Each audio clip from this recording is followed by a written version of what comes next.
Capítulo 31. Antes de relatar mi nueva encamación, justo es que me detenga haciendo algunas consideraciones. Después de mi última impresión al pie de la fuente, donde vi al que era el alma de mi alma, el amor de mis amores, la hermosísima realidad de todos mis sueños, lo más bello, lo más grande, lo más sublime que yo había encontrado en la tierra, después de verle, después de escuchar sus palabras proféticas, sentí en todo mi ser un anonadamiento especial. Anonadamiento no es la frase mejor empleada, pero los medios de que me valgo y la pobreza de vuestro lenguaje no me permiten expresarme como yo quisiera. Me quedé satisfecha y esperanzada, y sin moverme, digámoslo así, cuanto anduve, cuanto vi en mi largo viaje mis múltiples encarnaciones en las cuales mi espíritu había ido desarrollando sus buenas y sus malas facultades. Las últimas estaban en mayoría, sin faltarme por eso periodos históricos en los que había brillado por mi audacia, por mi arrojo, por mi temeridad y mi energía, y tanto se aficiona el espíritu a la lectura de su historia, que se siente una satisfacción inmensa volviendo a ver lugares y parajes en los cuales se ha luchado, se ha sufrido, y se ha fortalecido el alma con los reconstituyentes del dolor y con los bálsamos de la esperanza. Después, llega un momento en que el espíritu no puede avanzar más, encuentra un límite. ¿Cuál? Un punto luminoso del espacio, donde parece que cortinajes gigantescos ocultan lo desconocido entre sus pliegues de fuego, y allí ante aquel escenario del infinito, se siente la eterna curiosidad. Allí, a través de telones de transparente gasa se ven mundos rodando entre fuego, como ruedan las almas impulsadas por el divino fuego del amor. ¿Cuánto se ve, Dios mío? ¿Cuánto se ve? Todo muere y todo renace. Todo pierde su forma para adquirir la más bella. ¡Qué sabio eres! Dios mío, tú das el tiempo a los espíritus para su perfeccionamiento, y les concedes permanecer en el espacio para que lean detenidamente la historia de las humanidades y se convenzan que la cuenta de las existencias es una liquidación eterna del alma. En el espacio se aprende mucho y se estudia con aprovechamiento, siempre que el espíritu no se encuentra muy turbado por el recuerdo de sus crímenes, porque el crimen es verdaderamente la realidad del infierno que pintan las religiones. El remordimiento es un fuego inextinguible. El perdón sincero de las víctimas no da al verdugo la tranquilidad perdida. La generosidad de los atormentados le hace ver más claro al culpable toda su bajeza, toda su ruindad y degradación. Ay del criminal. Mucho se trabaja en el espacio cuando el espíritu quiere formarse un cuerpo que le sirva de útil instrumento para sus buenos fines. Después de este trabajo, el espíritu, para tomar aliento, para orientarse, busca a aquel. ¿Y quién es aquel? Diréis vosotros, aquel es el motor de nuestro adelanto, el espíritu que nos dijo, levántate y anda, y se le busca con afán indecible antes de tomar nueva encamación, y a veces se le encuentra donde menos se espera y suele emplear mucho tiempo, y mucho trabajo en esa peregrinación, pero se goza tanto al encontrar a aquel, así como gozáis vosotros, cuando pensando en los seres ausentes contando los días y los minutos, decís vendrá tal día. Le veré, le abrazaré, y soñáis con los seres queridos, y hasta adivináis el momento en que se dejarán caer en vuestros brazos, pues ese goce, para vosotros inmenso, es muy pequeño en comparación de la alegría sin límites que sientes los espíritus en el espacio, cuando se encuentran con sus amigos, con sus compañeros, con los campeones que los llevaron a la victoria o a la derrota, pero que los asociados a su obra y los hicieron partícipes de sus glorias o de sus fatigas. ¡Qué encuentros tan hermosos! Cuando se vislumbran los espíritus dentro de sus círculos lumínicos, de sus arcos luminosos, de belleza incomparable, indescriptible, arcos y círculos formados por la atmósfera que se forma cada espíritu, también hay espíritus rodeados de fuego, el fuego de la desesperación y del remordimiento. Esos espíritus no sienten, No comprenden la compasión que inspiran. Así me pasó a mí en la erraticidad. Vi rodando a un espíritu en su inmensa desesperación. Era Isaac. Con cuánta angustia me fijé en él. Aquel desventurado no encontraba ni padre ni madre que le quisiera recibir para volver a la tierra. Y transcurría el tiempo y aquel infeliz a cuantas puertas llamaba ninguna se abría para él. Nadie le quería, nadie, hasta que en una noche de crápula aprovechó un momento de confusión y de locura y encarnó en una ramera, que maldijo su estado, al comprender que iba a ser madre, esperando el instante del alumbramiento para deshacerse de aquel enojoso estorbo, arrojando a un muladar al pobre niño pocos momentos después de nacer. ¡Cuánta sombra! ¡Cuánta degradación! Pobre Isaac, ¿en qué estado tan horrible volvió al espacio?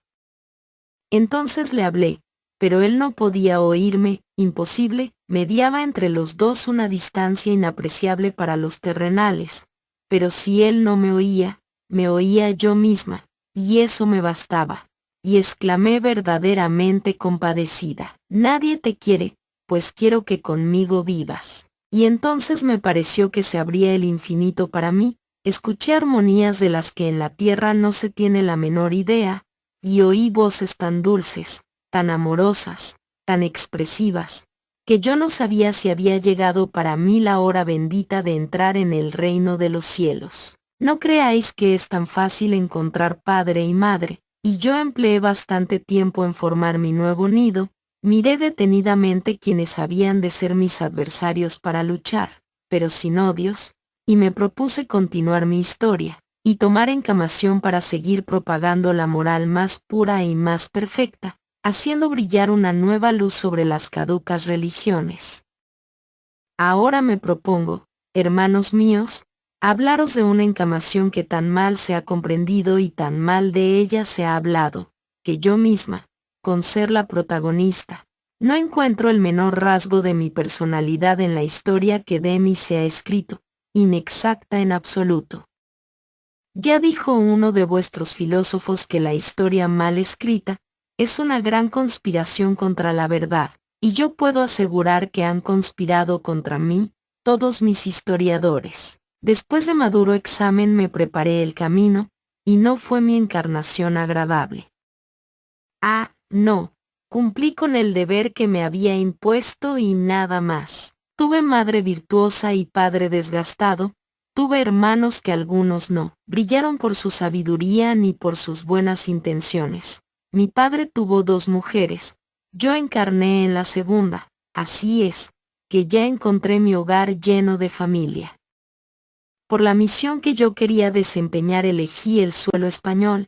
Ahora puedo decir que vine a la tierra española, tierra de hidalgos y de soñadores, tierra de guerreros y de fanáticos, tierra de artistas y de frailes, tierra donde se arraiga lo más grande, lo más sublime, y lo más bajo y lo más perverso, donde hay toda la luz de una naturaleza espléndida, y toda la sombra del fanatismo religioso. Anteriormente no precisé nombres ni lugares porque como aún en la tierra no se aprecia el fondo de las cosas ni la idea que entrañan, y se juzga únicamente el valor de un relato por los nombres que en la relación se encuentran, por eso me abstuve de citar nombres y fechas que no hacían falta, para que el ramo de flores que yo presentaba esparciera su penetrante aroma. Ahora, tratándose únicamente de mí, seré algo más explícita. Cuando llegué a mi nuevo hogar, fui muy bien recibida, me quisieron mucho, especialmente mi madre, esta me idolatraba. Pobre madre mía, desde muy pequeñita, antes de balbucear ya quería que yo pronunciara el nombre de Dios, era una perfecta cristiana, religiosa sin gazmoñería, ella misma me enseñó a leer y a escribir. Con qué alegría miré la primera pluma que me entregó. Para mí fue el mejor tesoro, el juguete más preciado. Mi espíritu adivinaba todo el valor que una pluma tiene en manos de una mujer. Desde pequeñita leí con afán y mi vocecita infantil era el encanto de mi familia. En las veladas del invierno yo era la distracción de mis deudos, leía y recitaba poesías con gran sentimiento. Y decía mi padre dirigiéndose hacia mí, esta cabeza nos dará mucho que sentir. Y decía mi madre, besándome con ternura, no, no, esta cabeza nos dará mucho que gozar. Mis hermanos me envidiaban, pero yo entonces no sufría, porque tenía los brazos ese de mi madre. Esta volvió a ser madre, y se entristeció profundamente, diciéndome muchas veces, sentiré morirme, porque te dejo tan niña. Yo procuraba alentarla, pero la verdad es que tenía tristes presentimientos. Al fin dio a luz un niño muy bonito, pero yo al verlo sentí un horror inexplicable, que traté de dominar acariciándole, pero yo temblaba como si tuviera entre mis manos un reptil venenoso. Mi madre vivió 2 años más, y al fin murió como mueren los ángeles, como la calma del justo. Mi madre fue una santa. Su desaparición me tornó de niña a mujer. Mi familia en el fondo no me quería, me envidiaba por mi despejo natural, por mi facilidad en el decir y en el aprender. Solo mi hermanito, mi pequeño Benjamín, era el que no podía vivir sin mí. Continuamente se caía por salir a mi encuentro, se hería con frecuencia y al ver correr su sangre me decía el inocente, cúrame, cúrame, y él mismo aplicaba mis manos sobre su herida seguro de curarse. Mi familia, como he dicho antes, no me quería. Mis hermanos eran hipócritas, pero muy religiosos, muy devotos, pero en apariencia nada más, y mis pacientas, que eran muchas y en buena posición, se encargaron de bastardear mis sentimientos despertando mis dormidas sensaciones. En apariencia, todo era santidad, pero en el fondo, en el fondo, cuánta perversidad. A mí me gustaban las palabras halagüeñas, y como yo no era fea, me agradaba que me dijeran que era bonita, y mis parientas, conociendo mi flaco, me llevaron a sitios muy recónditos, donde encontré hombres dedicados al servicio de Dios, que también me dijeron que era hermosa, pero aquel lenguaje galante no fue de mi agrado en aquellos lugares donde había imágenes en altares y en retablos. Yo no comprendía aquella falta de respeto ante efigies de santas y santos, y no faltó quien me dijera que era justo satisfacer los deseos del organismo, con lo que yo no estaba conforme, porque yo nada impuro deseaba. Creía firmemente que el tiempo mejor empleado era el que se empleaba orando. Yo cuando oraba, oraba de verdad, amaba a Dios sobre todas las cosas y después a mi hermanito, a mi Benjamín, quise quererlo y lo quise, sin que por esto dejase de sentir algunas veces la mayor repulsión hacia él, pero cuando esto me acontecía, me postraba de hinojos y pedía a Dios sus efluvios de amor, y corría después a buscar a mi hermano para devolverle con creces las caricias que interiormente le negaba. Esta lucha me hacía llorar, y al ver mis lágrimas me decía Benjamín, no llores. Cuando yo sea más grande, tenía entonces 4 años, nos iremos los dos al campo y allí viviremos mejor. Mira, aquí no te quieren, ni a mí tampoco. El niño no se engañaba. Mi familia, las mujeres en particular, no perdonaban medio ni ocasión para lanzarme al abismo de la prostitución encubierta, de aquella que se oculta bajo altas torres en lugares sombríos, donde se obliga a las mujeres a cometer actos impuros. Aquella continua acechanza de la que yo me salvaba milagrosamente, me produjo inmensa tristeza. Veía un abismo abierto a mis plantas, y huyendo de él, muchas veces me iba con Benjamín al campo y allí me decía él, qué contento estoy a tu lado. Cuánto te quiero. Yo también le quería mucho, pero cuando me abrazaba sentía 2 sensaciones distintas, atracción y repulsión a la vez. Transcurrió algún tiempo y yo fui notando que me sitiaban por completo, que de una manera muy embosada se iban apoderando de todas mis horas, para no dejarme libertad ninguna.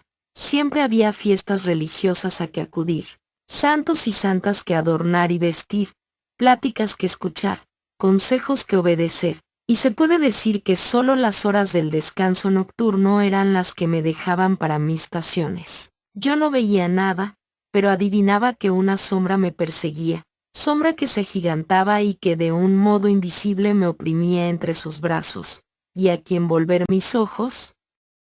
Mis hermanos eran cómplices con mis parientas y era inútil demandar auxilio a ellos. Benjamín era un niño, solo mi padre era el único que podía escucharme, aunque tenía que luchar con su indiferencia y su egoísmo. Era avaro de su tranquilidad y por nada del mundo se hubiera malquistado con ningún prelado ni otra persona. Respetable por cuentos de una chiquilla embustera, como él me llamaba cuando yo le quería participar lo que veía en las dependencias de algunas iglesias. Mas esto no fue un óbice para que yo me formalizara y me dijera a mí misma, hablaré con mi padre quiera o no quiera, y tomaré una resolución. Y como yo pensaba en voz alta, me oyó Benjamín y arrojándose a mis brazos, me dijo sollozando, no pretendas irte sin mí, porque si me separan de ti, me tiraré, te lo juro, al precipicio más hondo. Qué angustia sentí entonces, me pareció ver a un hombre horrible que, tirándose desde lo alto de una montaña iba su cuerpo rebotando de peña en peña y a cada choque que daba lanzaba una estridente carcajada. Estreché a Benjamín en mis brazos, y le dije, no, no, tú no puedes morir, y quiero que vivas para que adores a Dios como yo le adoro.